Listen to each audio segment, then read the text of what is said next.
Panguva ineyi vanhu vari kunyatsoratidza kuti havasi kufara nemaataks ari kuitawo naVP Constantine Chiwenga and his wife. Panguva ino kuri kuonekwa kunzi even zvigananda kana kuti the faction iri kuoposa VP Constantine Chiwenga is now labeling Minnie Baloyi is VP Constantino's ally.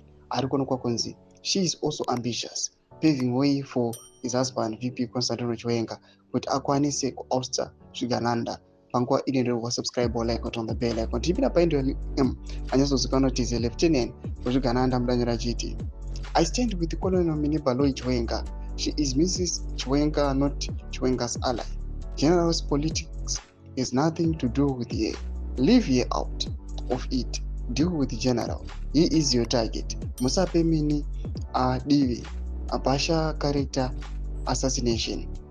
Ndo mashoko anoyanyoka pana Lin achiti aiwa people must stop attacking Minnie Baloyi. Ari kuonekwa kunzi Minnie Baloyi ari kunzi ane parallel intelligence yari kurana kumauto uko iri ku and against the zvigananda plans. Panguva ino chinoonekwa kunzi Minnie Baloyi also ari kuyachinyengerera VP Constantine Chiwenga achivasapota panguva ino yekuti vaopposite the Zimbabwean leader President Emmerson Mnangagwa ine bid panguva ino yekuti vakwanise kuosta mutungamiri wenyika kuti Vice President Constantine Chiwenga according to the gentleman's agreement yakaitika panguva ino akwanise kurana kuma 2028 elections. Zviri kuzviitika munyika yeZimbabwe zviri kuonekwa kunzi Chiwenga's family panguva ino is now at risk.